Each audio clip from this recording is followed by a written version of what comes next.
that guy in that orange shirt? Who must be the fence expert? Who's that guy in that orange shirt? Who must be the fence expert?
It's almost time to talk about the fences. It's time to discuss operations and expenses. It's time, it's really time to elevate small businesses. It's time for Joe to drop his knowledge. It's relentless. This rhyme of mine is getting a bit ridiculous. So here we go.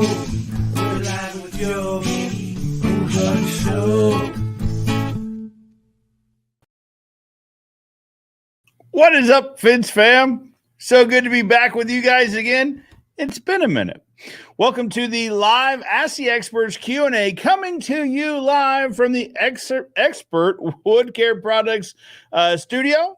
If you know wood care at all, then you know exactly who we're going to talk to. We're going to bring them up here in just a minute. Huge shout out to the Expert Wood Care family. Appreciate you guys making this live possible. Now, if you guys are listening, then you obviously don't see the studio, but I appreciate it all the same. If you're listening on the podcast, you are listening to a recorded version of a live conversation that happens most every Saturday from 10 to 11-ish Central.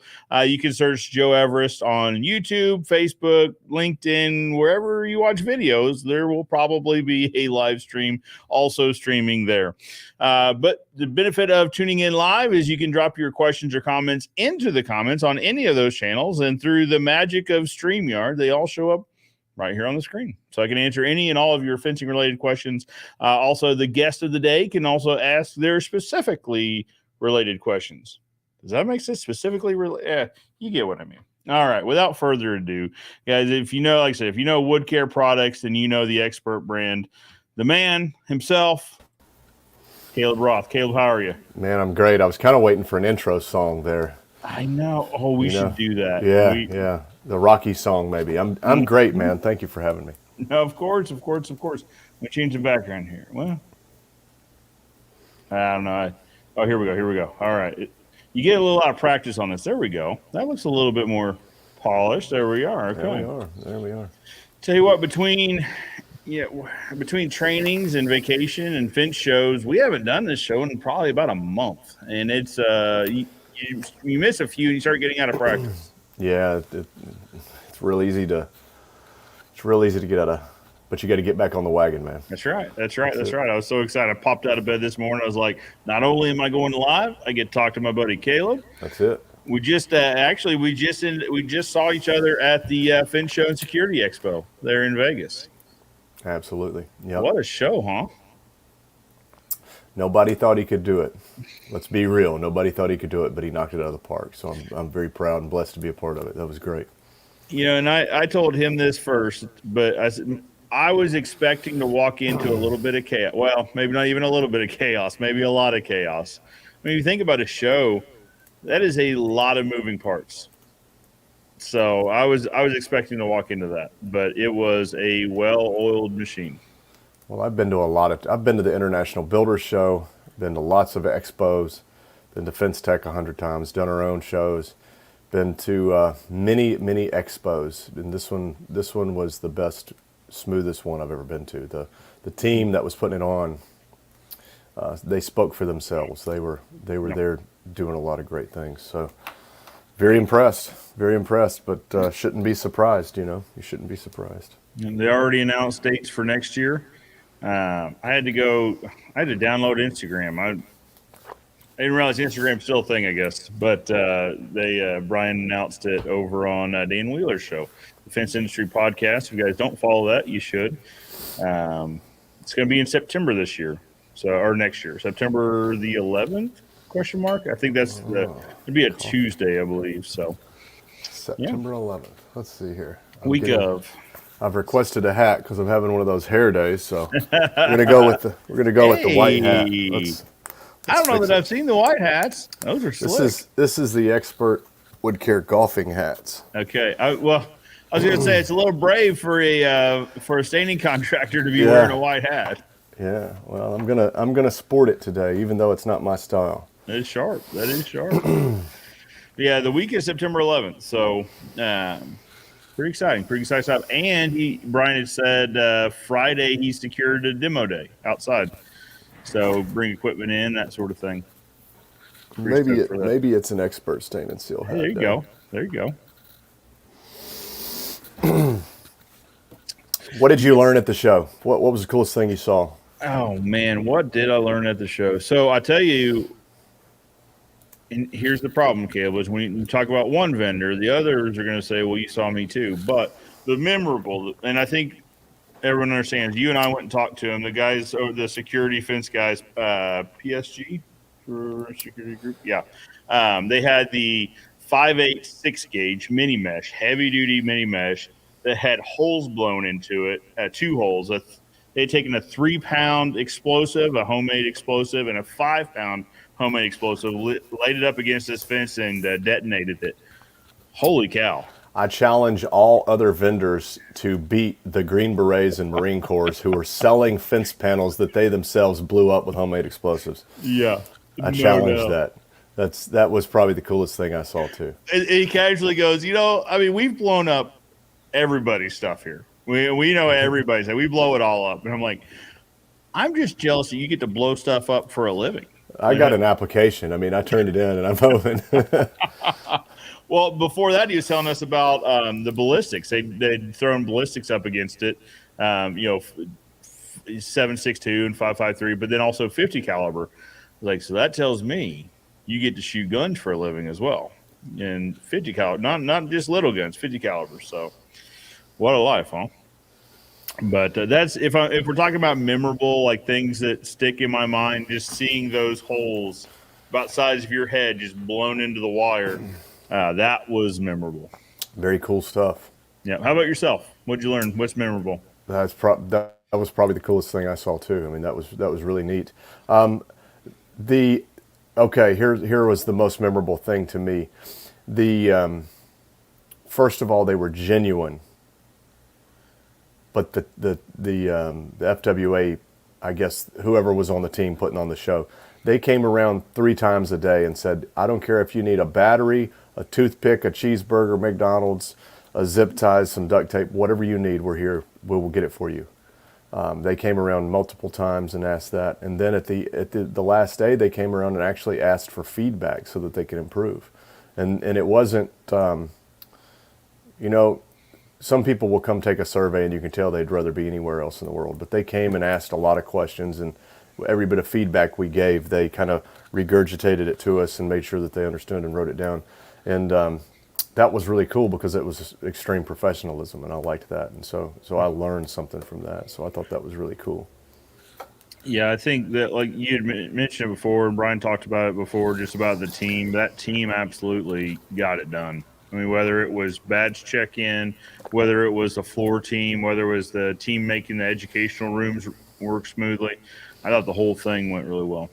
And you couldn't get in. You know, other shows you can just walk in, you can get into the back doors and other things. You're not getting in that show.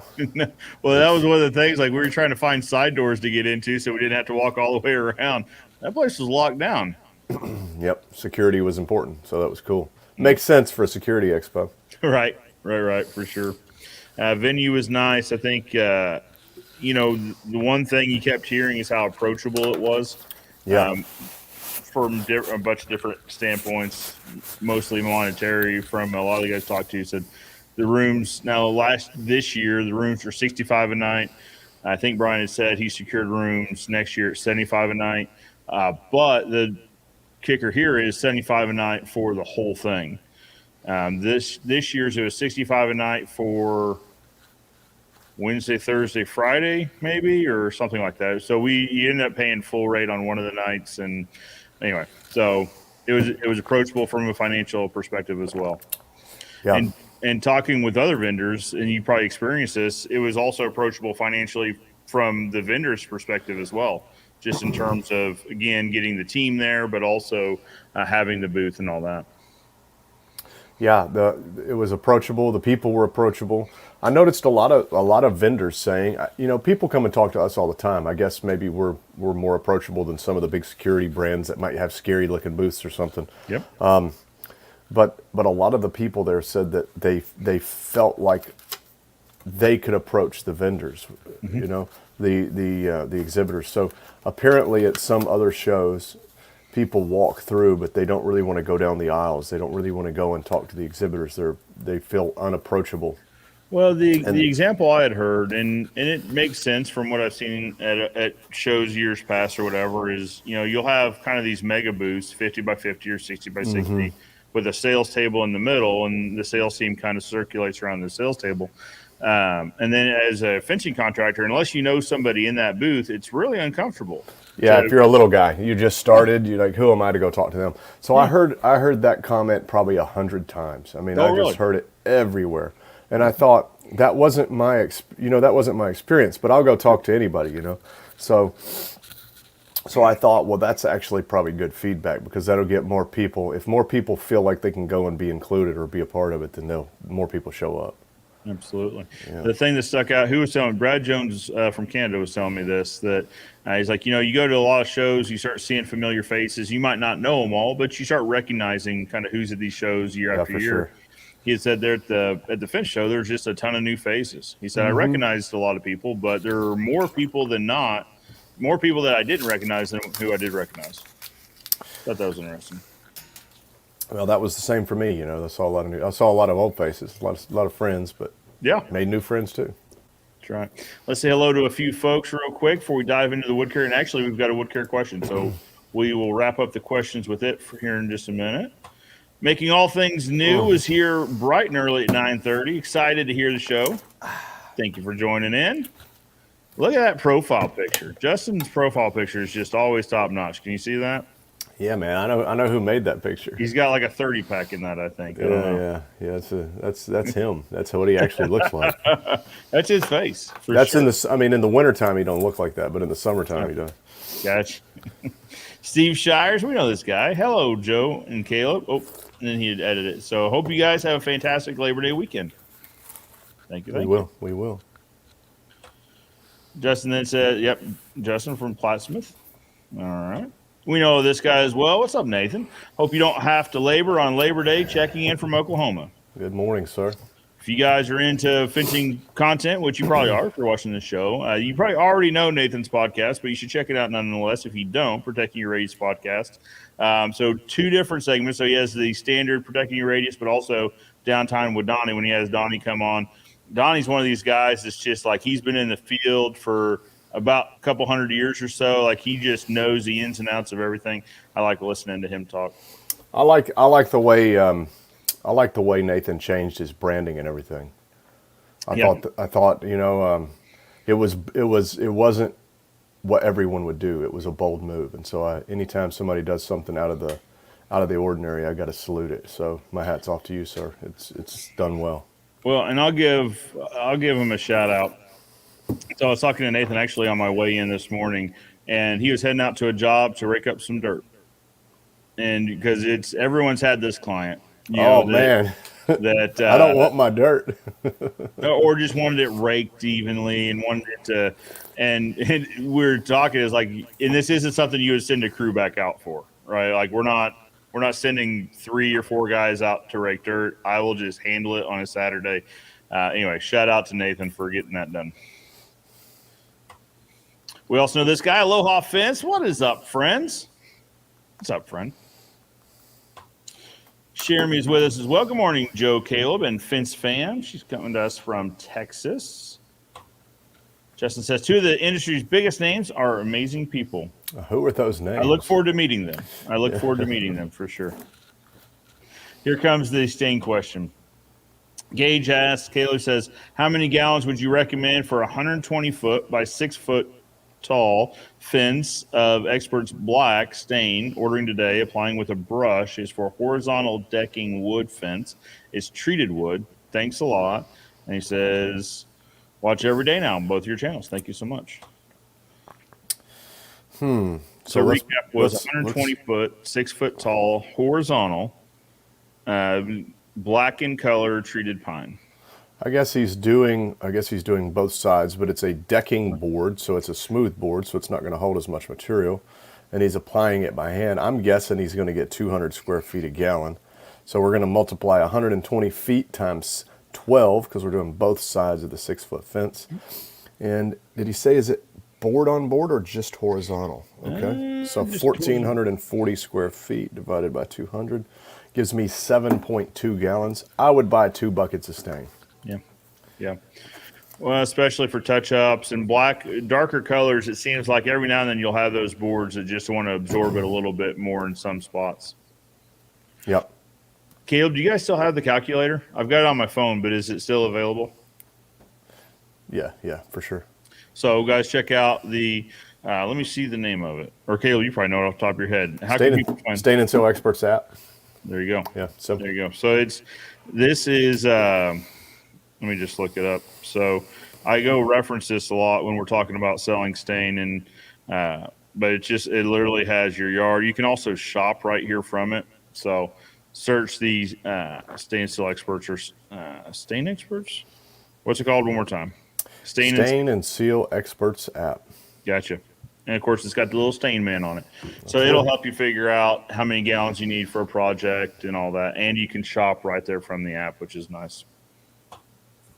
Landmark Creations. Good morning, morning, Fence fam. Hope everyone has a wonderful Labor Day weekend.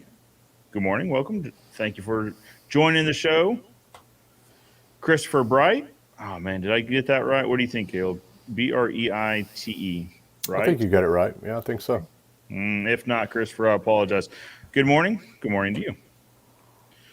We know this guy. Actually, we saw this guy at the Fence Show. Certain Distributors. What's up, Christopher? Good morning, guys, and welcome back. Glad you guys made it back all right. So Christopher and the team was showing off the muck tape. Slick deal. So we were talking about it for a little bit. They went ahead and went to the most extreme. They gave it to concrete contractors. If you want to talk about guys that can tear up a measuring tape, give it to concrete guys. Yeah. So said it worked out well. Interesting product. Can't wait to see it come to the market. So Justin's probably recommending this to Gage, staying at second fence of the morning while listening. Oh, no, he's saying he's staining the second fence of the morning while listening to two of my favorite people. Very good. Thank you, Justin. Don Bedell, good morning from Tulsa. Good morning, Don. Appreciate you tuning in. Gage, Morning, Don. Gage, appreciate you tuning in. Nathan's got a question. Now that you're really into prestain, I've often wondered how long will prestain last compared to being sprayed on in the field. Do you guys have experience with this, Caleb, as far as longevity? I can speak to it a little bit. You know, with prestain, I've been into this for many, many years, and it depends. You know, and I'm going to talk about Texas in general because Texas has a prestain operation on every corner. You hear about some prestain operations put out a product that lasts fantastic, and we're talking about oil-based. And then you hear about other prestain operations that use products and it just doesn't hardly last at all. Then you got water-based stuff that you see people, they do, you know, that it's like a 6-month lead time or whatever before it's gone. It looks like watercolors. So in my experience, if we look at the science, the U.S. Forest Products Lab says anything that is finished before it's actually exposed to sunlight, the coating will last longer. But with an oil-based penetrating stain, not as much oil can penetrate into the wood when it's brand new because the grain is a little tighter as compared to something that's 3 years in the sun. Sure. So I guess the correct answer is it depends. If the wood is dry, you know, there's a lot of prestain operations. As demand goes up, they raise the level of acceptability on moisture content. You know, it used to be 12.9. I know there's a lot of guys in Texas going to 15 and 16 and 17 now. And so the more moisture content you have in your wood, the less oil can penetrate in. So the least amount of life you're going to get. So to get the longest life, you really want to have something that's dried and air dried. You know, according to like this book right here, air dried is going to be better than kiln dried, because kiln dried like cracks and breaks the cellular structure of the wood, so it won't last as long, they say. So if we can air dry wood, get it down to 12.9% moisture content, and then stain it with a good penetrating oil-based stain, you should get an excellent life out of it, just as long as you would on something you stain in the field. But even if you don't do as good a job on pre-staining, maybe the lumber is a little wet, if you pre-stain it, and let's say you get 18 months before you have to recoat it, it's going to be so much easier to recoat later on down the road because it's already been sprayed. You don't have to worry about really just saturating it near as much. It's going to take less material and less product, and it's going to look better. It's going to warp less. So even some of these guys that are pre-staining, they're not doing the due diligence of getting the wood dry enough. It's not the end of the world, you know. So I would recommend getting the lumber down dry enough.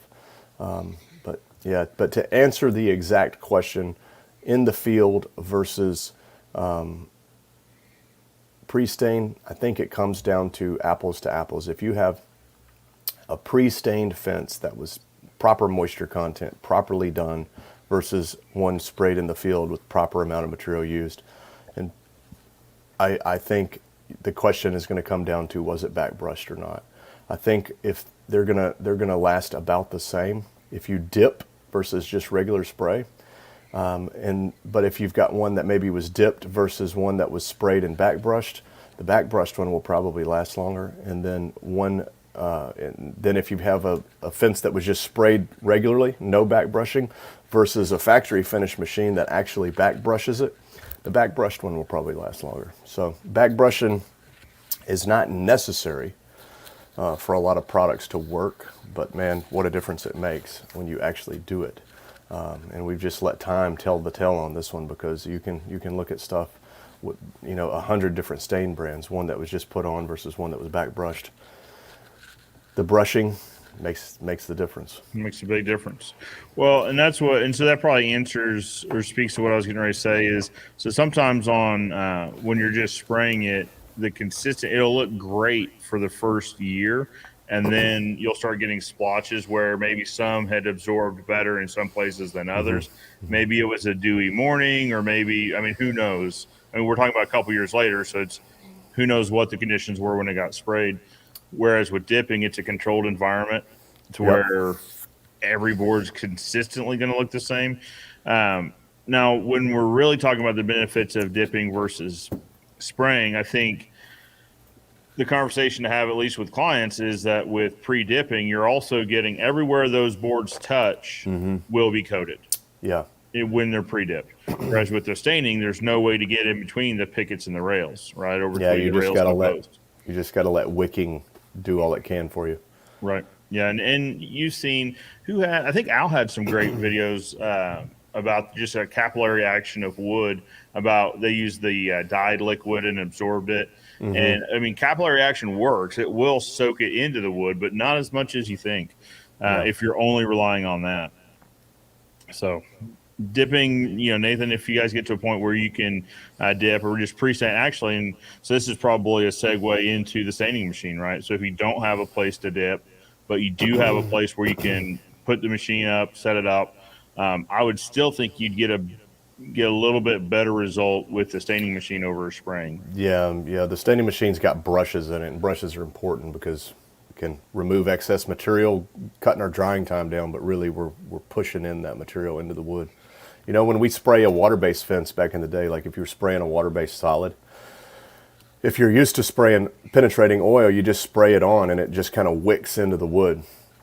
If you're spraying a water-based solid stain, we would have to spray it straight on, but then you would look and you have all this rough cut wood grain.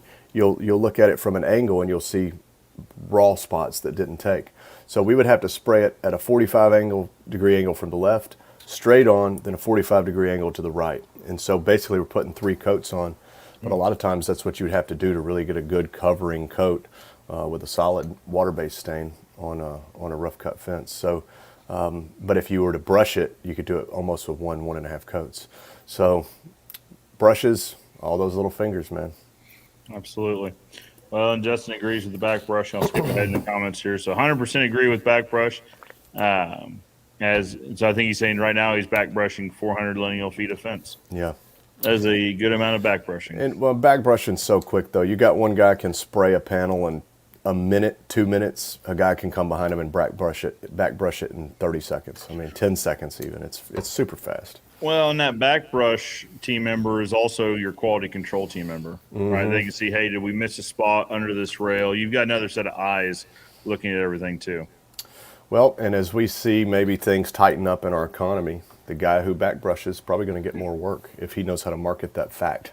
Hey, we back brush. We're going to brush this in. The other guys just spray it on. We're going to brush it in. And I'm seeing more and more of the industry go to that because it uses less material and it looks better. It lasts longer. And the customer goes, wow, they're back brushing. It just makes sense. Yeah. Well, and it's a more consistent look long term. I think that's a great thing to market is, all you have to do is take a picture of a fence that was not back brushed and just kind of looks a little splotchy. Which fence would you rather have in your yard 2 years down the road? Yeah.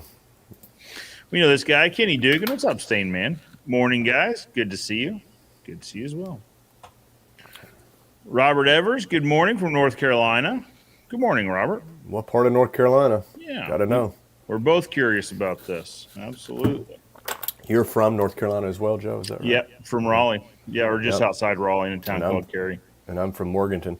Many great things come from the Carolinas. Agreed. Last of the Mohegans came from North Carolina. It's beautiful country. When we did that staining event there in North Carolina, I got to go back to Cary and kind of see the childhood home and all that. And man, I tell you, talk about some beautiful country. The Carolinas in general are just top notch. He's from White Lake. Robert, welcome from White Lake, North Carolina. Okay. All right, let's see. So Steve Shire says, I wish you could post a pic. I have a client who has put linseed oil on her fencing deck. around 100 square meters. It is 3 years old and turned black. Had to strip the lot. Any tips for new guys? Yeah. So linseed oil is a phenomenally good preservative for wood. It comes from, if I'm not mistaken, I have to Google this, but I believe from flax seeds. But linseed oil is a drying oil. So if you put it on something, it will dry. So farmers would put it on their barns. They would put it on the handles of all their, grubbing hoes, their axes, their rakes, their shovels, because it would preserve it. Unfortunately, it has two major problems. The first problem is its flash point's like 95 degrees. Ooh.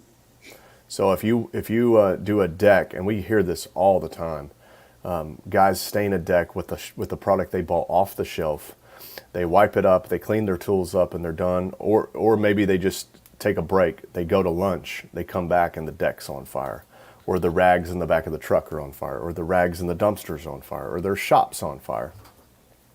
Because as you know, in the sun, if it's 85 degrees and you leave something laying in the sun, that sun can make it 120 degrees.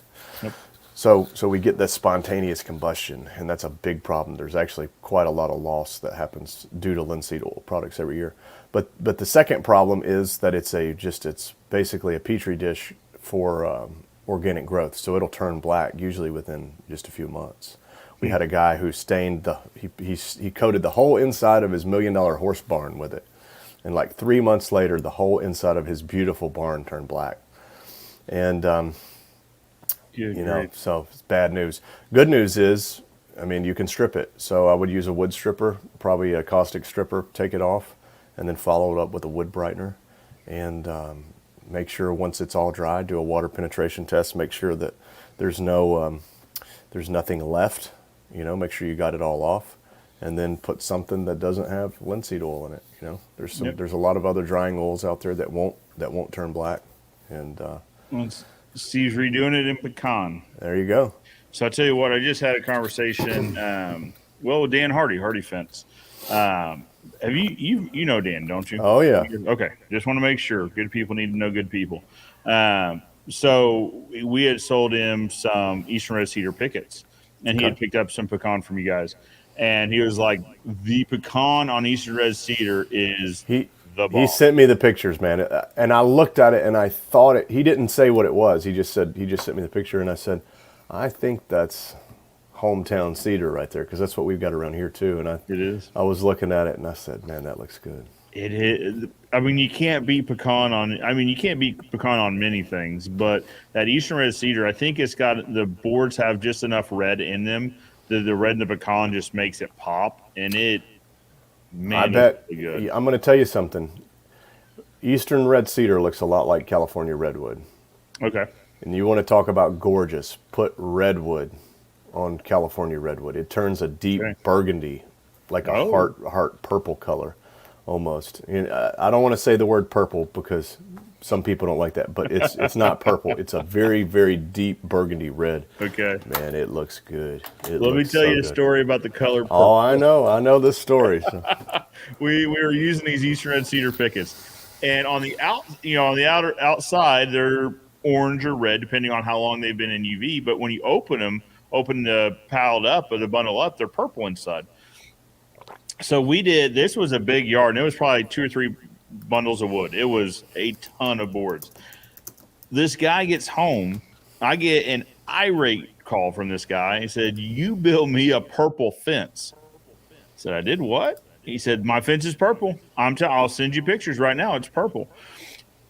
I said, well, he goes, I didn't pay for a purple fence. I'll show you pictures on your website that show a cedar tone, an orange tone. He goes, I want all this taken out. I said, okay, well, this is like a Friday. So I said, well, let's do this. Let's meet on Monday or Tuesday. I'll take a look at it. We'll come together for a resolution. I think it was a Tuesday, because on Monday he called and had enough sun exposure to now it's just a beautiful cedar color. He says, it's okay, so fast. Yeah, it's so fast that it changes. It is. But he was just irate. He wanted the whole thing ripped out. He wasn't having it. But We'll have to try that redwood. We'll have to try the redwood stain. Well, that just goes to show you that was kind of an emotional response. It kind of shows you the responsibility we have as contractors to really, these people especially, and you're going to see this right now because I was in the fence business through '08, through 2010, all of those times. People are going to become more emotional with the money they're spending. So you're going to see more people getting upset and frustrated if things don't go the way they want, because that money's hard to come by. And so something to be mindful of for all the contractors listening. And there's a saying that comes to mind, and I don't know who to correctly attribute it to, but basically that frustration is the result of unmet expectations. Yeah. Or it comes from unmet expectations. So you better believe when we're selling these fences now, I'll tell them, like, no, listen, we're going to put this fence up, and you might be shocked. It very well could be purple. Give it a couple of days. If it doesn't meet your expectations, let me know. Shoot me some pictures. We'll absolutely take care of it. A great way to do this, I think, that would actually be a great sales tool is, let's see, where's a piece of cedar at? Yeah, stain guy's got cedar everywhere. All right. Okay, let's just say you've got a stack of these in a box that you had your team cut, and they're all that Eastern red cedar or California redwood, because those are the two that change. You pull them out, and it's purple. And you give it to the customer when you're running their quote, and you sell the job, and you say, put this on your back porch, because this is exactly what you're going to get. Notice it's purple. It's going to turn red. And it smells good. Made a mess. I was going to say, but you don't throw them on the floor. You don't throw them on the floor. I just wanted everybody to know it was real wood. Well, and that's a heck of an idea, because then also you burn your logo in on them. Well, yeah, and what I mean. That's of course the Western cedar keeps the Eastern cedar keeps the bugs away. So yep. It's a great business card. So I was down at the mill picking up some pickets. It's been a few months ago, and I was talking about their coals. So what I was thinking was we would just cut them in. So when we make wire, we need dunnage lumber to put between the rolls to keep the whole thing stable. And so I said, hey, do you ever have split pickets? I'm sure you do. What do you do with them? And they sell them by the bundle to a guy that grinds them and sells the shavings as insect repellents for closets, for sock drawers. Puts them in little bags, probably. Yep. And he pays almost the price of a new picket for just coals and factory seconds. I was like, well, I was really thinking we'd be closer to nothing, but so I'm way off of because dunnage lumber, you can buy dunnage lumber cheap. Yeah. So, but I thought that was interesting. You talking about the insect repelling properties. Yeah, there's a guy out there that just grinds this into mulch and sells it, I'm sure, for a ton of money on Etsy or somewhere like that. All right. Well, speaking of that, Brian Frederickson's here. What's up, guys? What's up, Brian? How are you? Morning, Brian. We're just glad you made it. How well your show ran. Yes, sir. Robert says we were on the same plane to Vegas last week from Atlanta. The Finch show was great. Very good, Robert. I hope I didn't make too much of a scene or anything like that. Actually, we didn't make it. It was this whole plane trip. I'm not going to get into it. We'll be here the rest of the time, but it was kind of an interesting little deal. Gage says, which airless sprayer do you recommend for staining flood coats? Plan to do a few stains a week. Thanks, guys. And the honest answer is anyone you can get a work. That we bought a $100 sprayer from a pawn shop once. It was an X5, and we stained a fence and did a video about it just to show you could start a business with a $100 sprayer. There you go. But pretty much, you want to get the best thing you can afford, but you don't want to be the guy who buys the new bass boat and takes it out once and never uses it again. So, so I think if you can work yourself up to one of the commercial sprayers, they're around the $850 range probably. So that's going to be a Titan 440 or a Graco 390. Those machines have a better warranty. They're more robust, more rebuildable, and have dealer support. So. Well, and so I think that's the point here, Caleb, is the dealer support, and they are rebuildable. And so that's dealer support means you break down. Your sprayer quits working on a job site. You call the dealer, and the dealer says, well, I can get a new one to you in 2 hours. I'll bring it to you, and I'll take your old one, and we'll repair it and get it back to you. That's what that means. So You know, if you've ever used a machine you can't get parts for and nobody will work on it or service it, it'll put you down. It'll shut your business down. And I've been there. And so I just recommend getting something that has good support and parts locally for. Yeah, and that's what helped us make our decision. Caleb and I had this exact discussion when we were getting into spraying stain, and he had told me that and said, go look in your market and see what there's more of. Because if there's more of one or the other in your market, then there's going to be more support for it in your market. Yeah. For us, it was the Graco units. You could walk into any Sherwin-Williams. They had 2 or 3 of them on the floor. They had, that whole case of tips and filters, which is interesting. Now they're all locked. At least maybe in our market. I went to Home Depot to buy a table saw the other day because I want to build some samples for our stores. And everything was locked. The saw blades, I stood there, asked for help, stood, and finally I did what any reasonable American would do. I got in my car and left and went to Lowe's, and Lowe's helped me, and they sold it to me. But yeah, man, everything was locked down. I was surprised because tips, they're not that expensive. They're not cheap, but they're not that expensive either. But we had to go get a couple and walked in, and yeah, it was behind a glass display case that was locked. I had to go to the front and have somebody come back with a key to get me 2 spray tips. And then she walked them to the register and checked me out. Like, what are we doing here? This is Walmart? Come on. But, oh, my gosh. Anyway. Where was this, at a paint store? It was at Sherwin-Williams. Yeah. Man, the world Gage, needs some prayer, man. Isn't that the truth? Gage, check your market, see which one, Graco or Tide, because you see, for whatever reason, different markets just like different brands, and you want to get the one where there's a ton of them because that'll probably mean there's more support for them. Yeah, and just don't be the guy that buys the $3,000 sprayer and uses it twice and then sells it in January, because that happens. And if you want a good deal on a sprayer, January, there's lots of good deals on sprayers. Absolutely. Steve says, do you mind if I replay this bit on the course I'm teaching on? Absolutely not. I absolutely don't mind. To help educate the UK contractors. Not at all, Steve.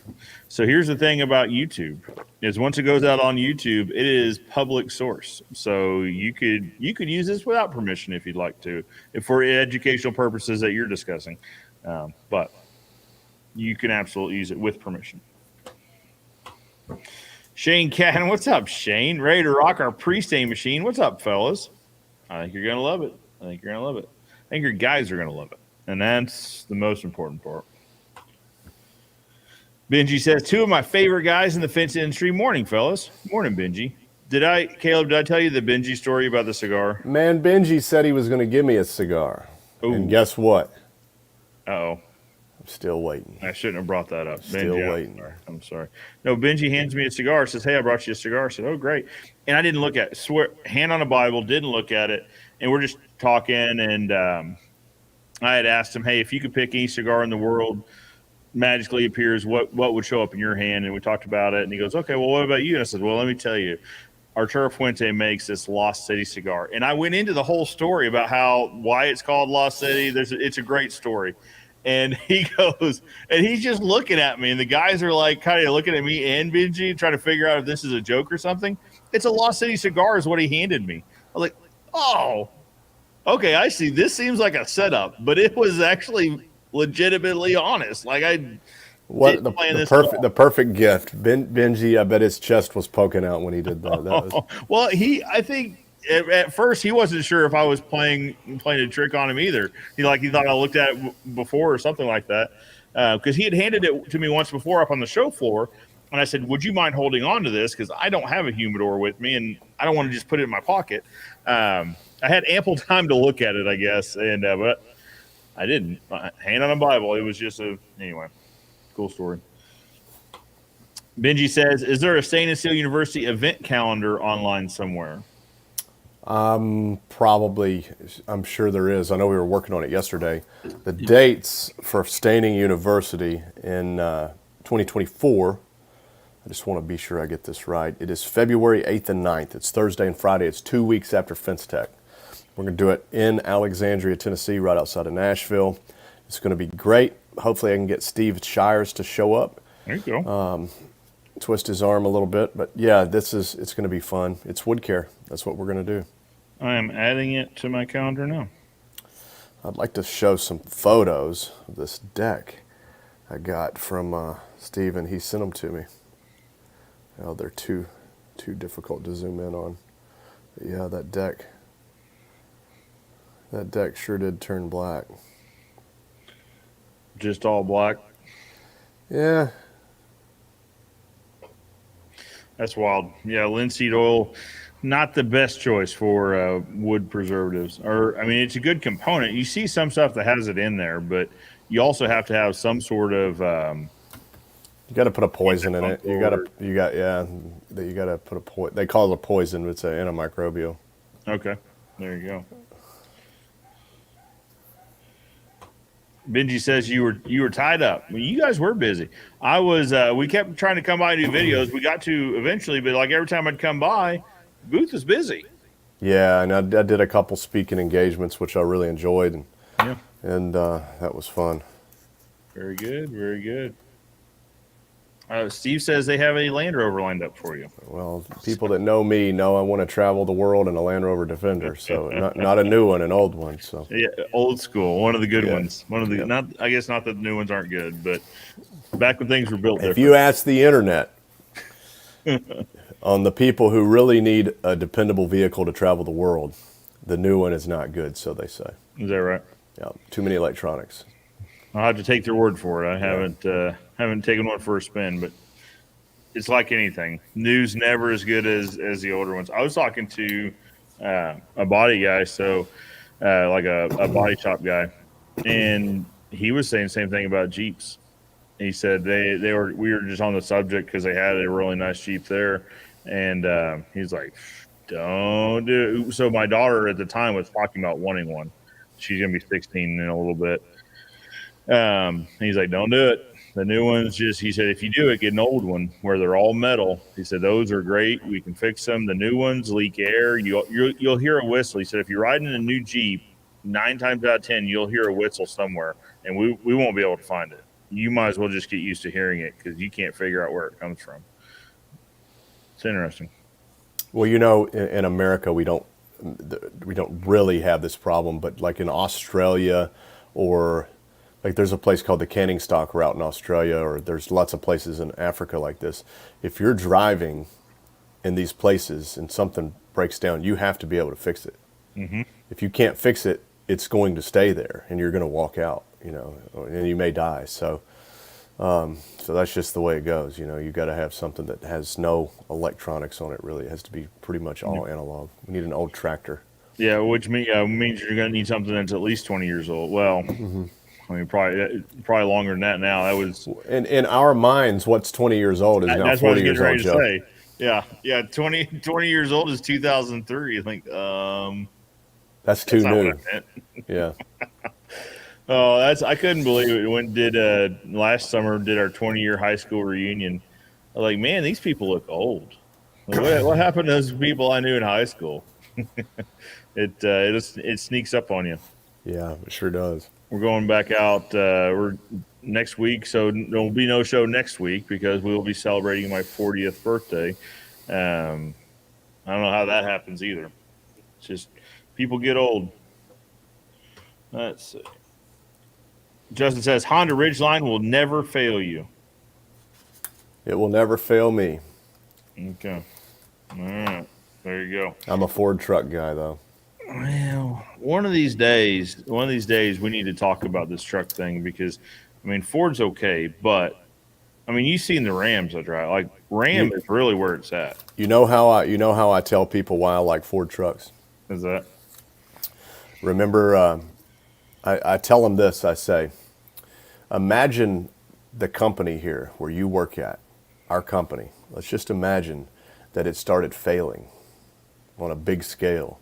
And the government gave us a bailout of many, many $1 million.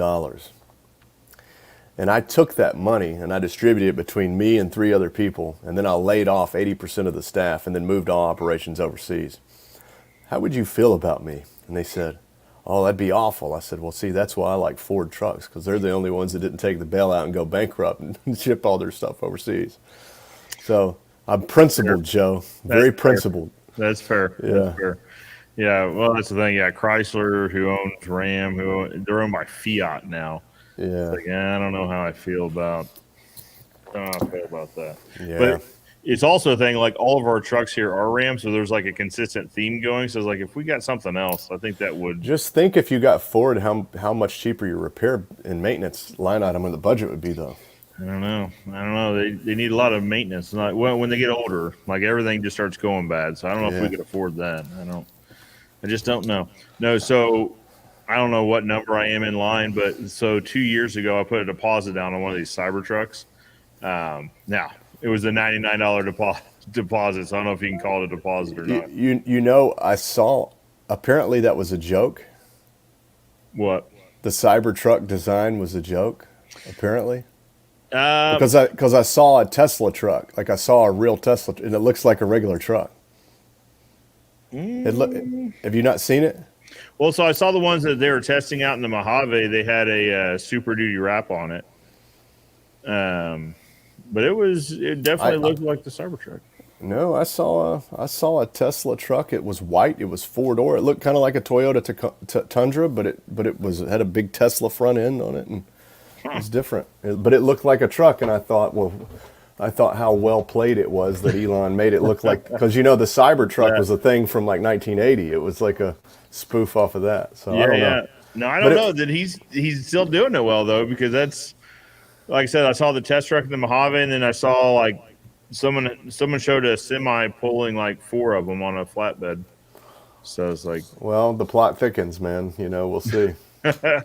who knows? Who knows? Hey, Elon Musk is the ultimate gangster tricker, though. I mean, he's gonna play jokes on people, so I like it. That's the thing is my favorite stock that I own is Tesla. It's like you can't count that guy out. It's just he's going to come up with all these crazy ideas. Steve says, "I love my Ford Transit. For a service van, those Transits are hard to beat. They really are Hard to beat. Yep. We used a Transit 250. So that was the one vehicle in our fleet that wasn't a Ram. We did the Ford Transit 250 mid-roof. Slick little van. I guess you sold it. You were afraid people start thinking too highly of you. Thinking well. Joe's he's made it now. Well, for a Ford, it was pretty high miles. We got that thing up to about 40,000 miles. I thought we gotta get rid of this thing before we start all this high mileage. Yeah, I mean, once they get that many miles on them, they double in value, and you don't need that on your balance sheet. I mean, it'd be bad. Yeah, that's absolutely the problem I was thinking of. Yeah. Jeremy says, "Happy birthday! Thank you so much. Early birthday." Steve says he's got a 2-liter Monster. I'm not sure. That's the engine in his Ford Transit. Yeah. So is it 4-cylinder? Probably is the Probably 2-liter. so. Probably, yeah. Because 3.9 is I just know 3.9 was the 6-cylinder I had in my first truck. So that's the only reason I remember that. Caleb, what else is going on over at Expert Wood Care? We're about to move into the new facility, which is awesome. Can't wait for that. It's been truly a blessing to get a big space of our own. Yeah. And not that we don't have a space of our own. We have a space, but a bigger space. Yeah. And we got to design it and build it how we wanted. It's nice, and we've got room to expand, which is really nice. Absolutely. So they got our racks in our warehouse, and it's just crazy. They're like 20-something feet tall. It's crazy, all these racks. And man, I'm super blessed. Just so grateful to have a good place to do business. It's awesome. Well, yeah, and it's a great property. You and I visited it when we were out there for Standing University earlier this year, and I tell you what a great location. Just as far as getting in and out of it will be great. But to your point, as you guys grow, we can grow with you. Yep. And so we'll probably start doing classes there, and we'll probably do an open house just before university this year too. So absolutely. So it'll be you better come see us. It's already on my calendar. I'm already coming. When do you think ballpark? When do you think grand opening? Probably. I'll probably do a grand opening the day before the week of university, just because it makes sense. Yeah, we'll be fully in and comfortable before Christmas. Good. Good. I have to sneak over and come see you guys. I remember we walked through it there when we were there for State University last year. I was so impressed. Just you could tell you guys thought through the layout, where the mixing tanks were going to be, where the warehouse. It made a lot of sense. Well, we've got it all laid out, and it may be different now, but we've hired consultants, manufacturing consultants, to come in, and people we know, but that's what they do for a living. And man, let me tell you what, those guys, I just sat down and just said, whatever you think, because they do this, they know, Sure. and so it's made a big difference is having the right people on the team to help us along. What does that look like for the business moving into the new space? Well, as you become more efficient, you don't need as many people, and that doesn't mean we're going to lay people off, but it means we can do more with less. So with it's kind of like building. You got 5 guys building fence, but you go buy a Bobcat, and now you need 2 guys to do the same thing. So that's kind of what we're seeing. We're just finding all kinds of efficiencies that we can gain from equipment, from filling lines, from just these shelves that you put your stuff on and it slides to the front, and you just fill from the back, and different ways to do an inventory. So I don't know, man, there's just 1,000 different things that I've learned here over the last few months, and I'm sure I'm going to learn many more that really help. It's all about having the right people around you. Yeah, absolutely. You guys have some new buckets coming out as well. A lot of new stuff going on. New buckets coming out. Yeah, 5-gallon buckets are printed. I think I've got a call on Tuesday for when they're going to be here. Nice. I don't have one handy, but printed buckets. It's going to save us from having to stick a label on it. It's going to be perfect every time, and the logo's bigger on it. And then paint cans, we're going to a traditional paint can because our stains are in a lot of paint stores now. Okay. And they need to be able to pop the lid, stir it up, and do a color sample, put the lid back on. With the plastic one, the plastic ones are real handy, but we just can't do that. Sure. So we're just streamlining things, making them a little better, making them a little more sensible for probably the market we're going into, and it's going well. One thing we talked about too is building out the distribution network. So bringing on more guys carrying stain in more just local markets. Yeah. We have found that the best dealer for us is a dealer or a distributor who has outside sales people. I think it's no different than any other business. If you have a good sales team, you will sell things. If you just open a fence company or a stain company and put a phone number out there and expect people to just come to you, it's difficult, right? It's not. You might get lucky, but if you're actively seeking with salespeople, the business will grow a lot faster. So we've had a lot of luck with the Benjamin Moore stores here in Nashville. They've got about 12 sales reps. They're doing great. We're talking to quite a few others, and I think that's what we want to do. We want to stick with independently owned stores that have sales reps and real people that we can talk to and train, and that's it. We just want to work with real people. Very good. Anything changing with the stains themselves? I know a little while ago the formula changed a little bit. Everything's still steady on that? Yeah. So we changed formula. We just strengthened it basically back when we turned it to Expert. We do have whitewash now. Whitewash? In the log and timber line. Okay. So you can see the color of this piece of wood. Mm-hmm. And we have whitewash. So it's like Tom Sawyer did it, whitewash. It's really cool. Yeah. A lot of people have been asking for it for a long time.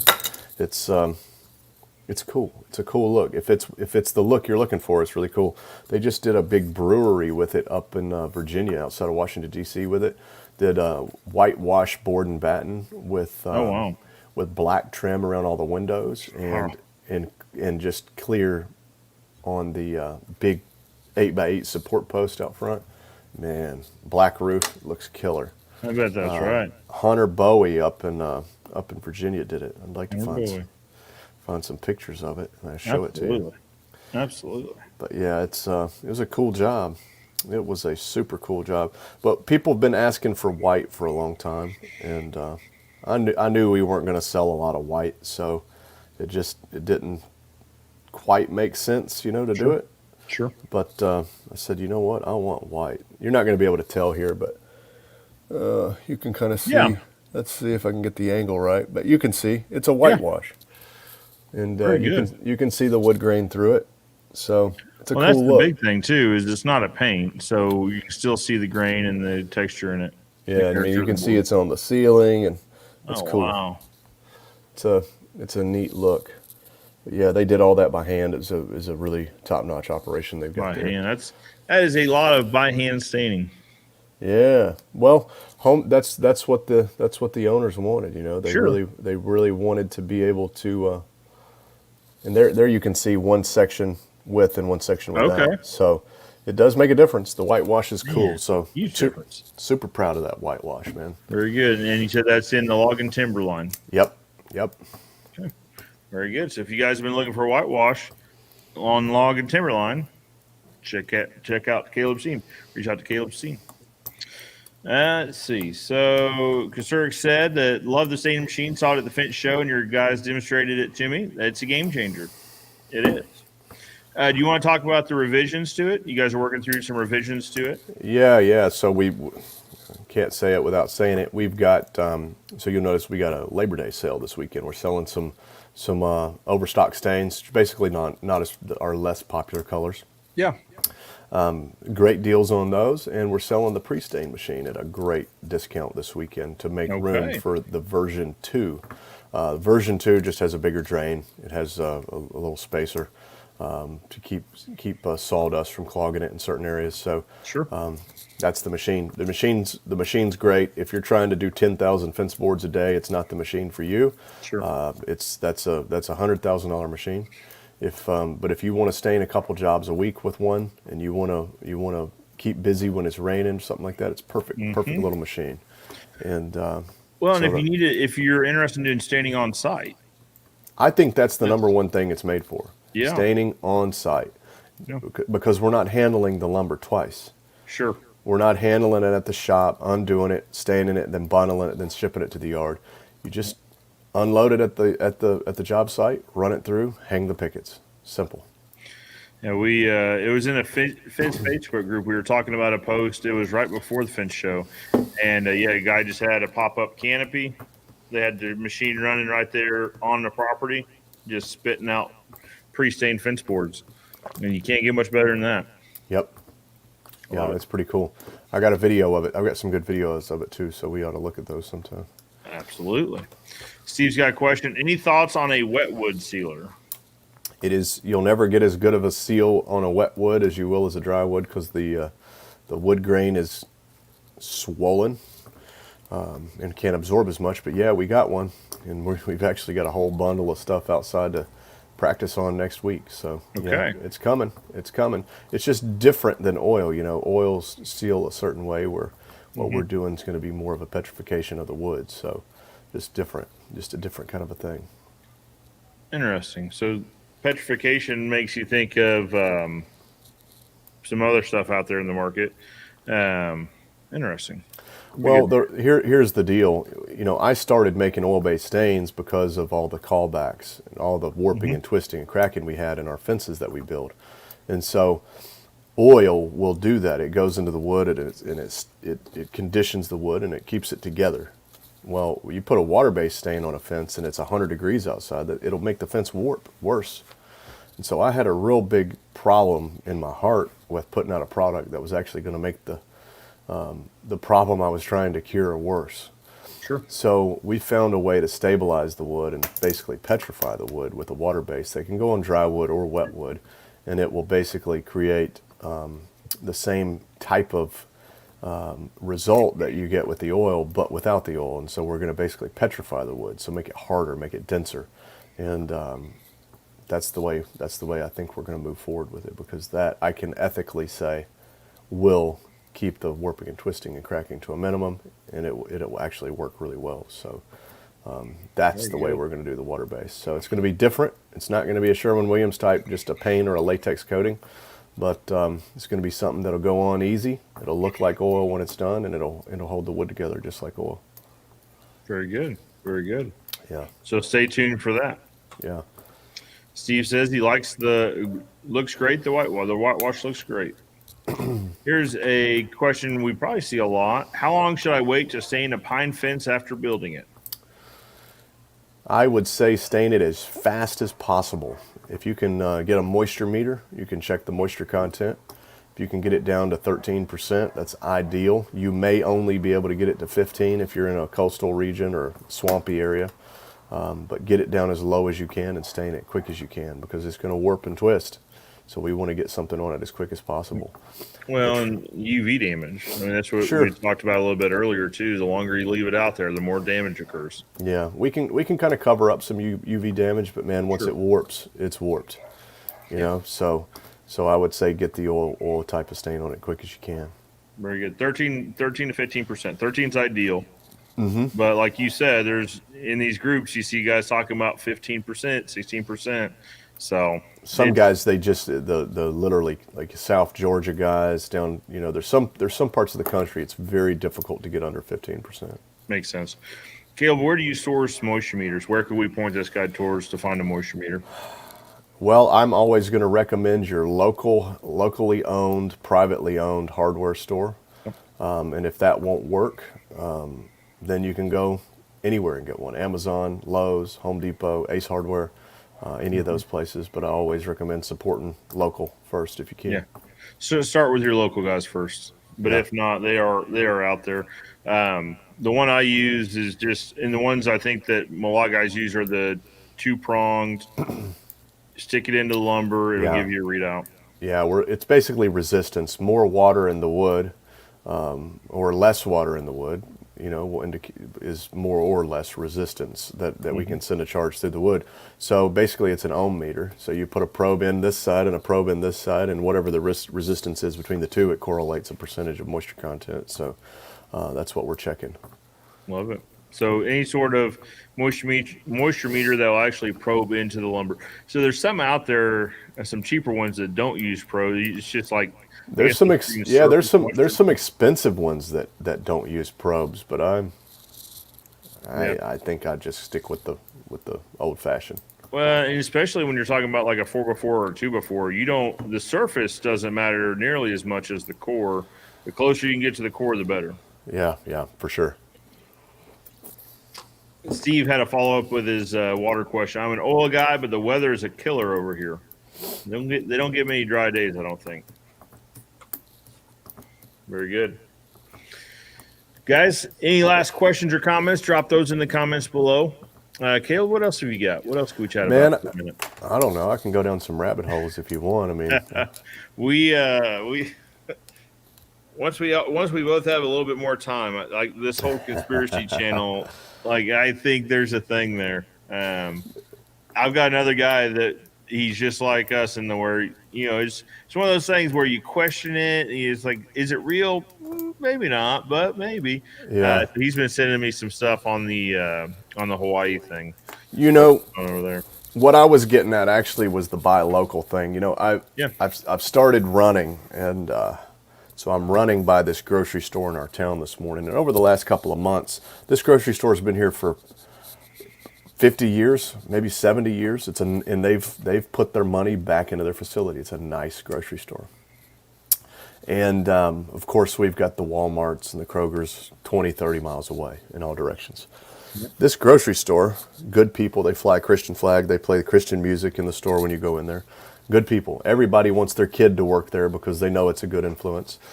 But the townspeople complain that their prices are just a little high, or maybe sometimes the bread's a little old.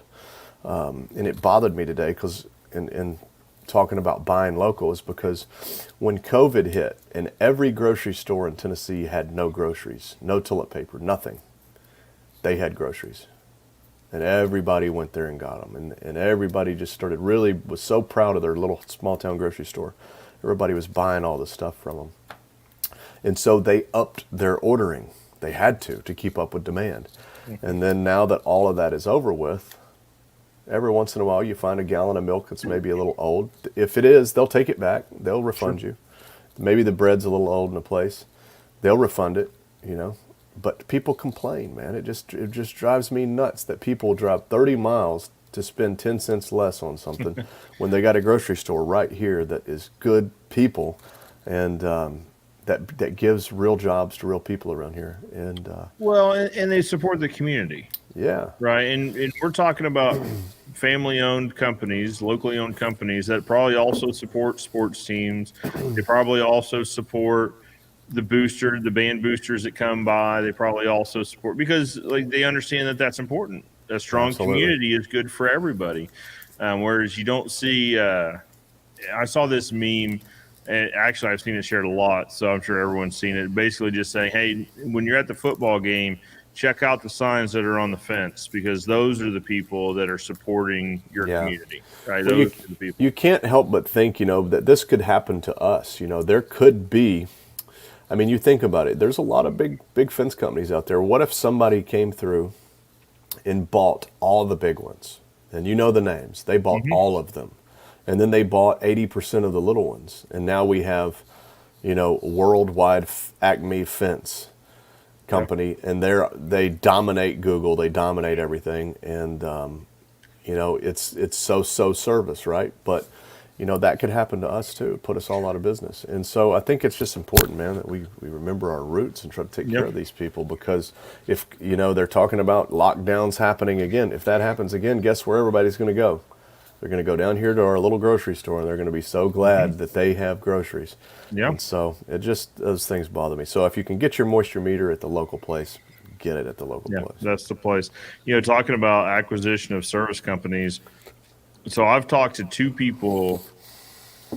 One was approached, and the interesting thing is it's not by who you're thinking about. So there's a few private equity groups that are in the fencing industry right now.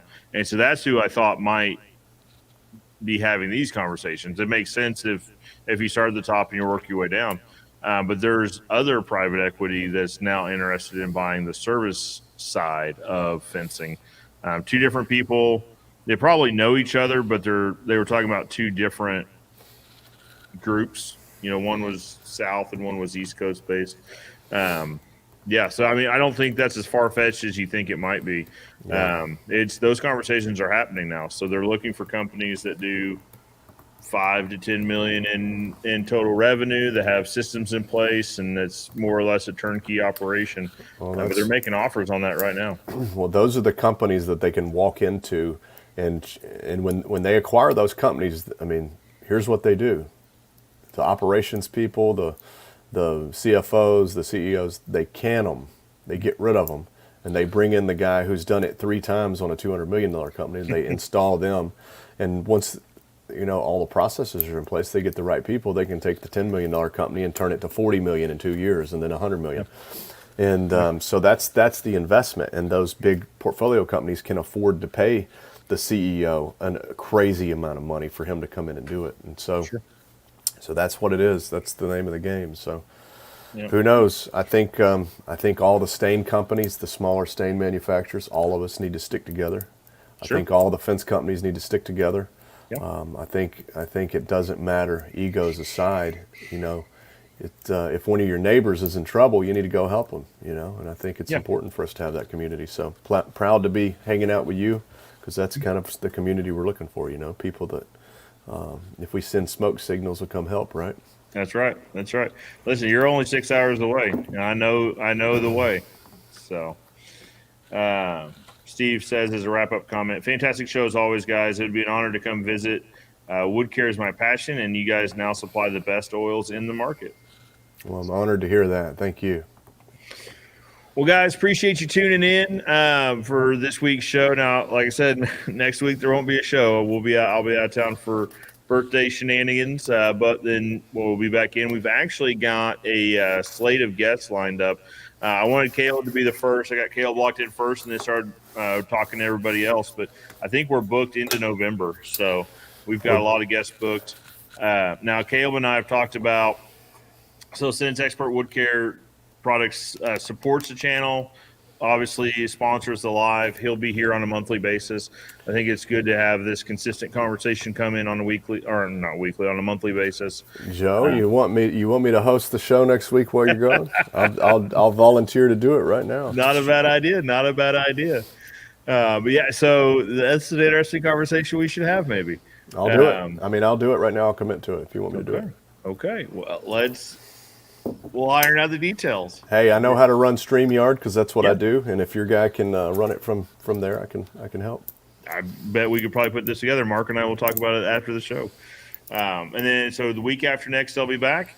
You guys will start seeing a little bit more social presence from us, just letting you know who's coming on the show. And so I had posted a question, and a lot of I posted it and then shared it out to a lot of the groups, just asking who you guys would like to see on the show. And I got a ton of great suggestions.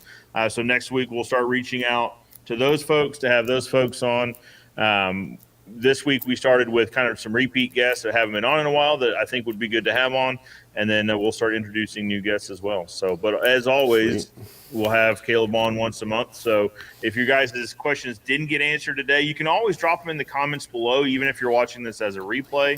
We'll see them. I can forward them to Caleb. We can get answers for you guys.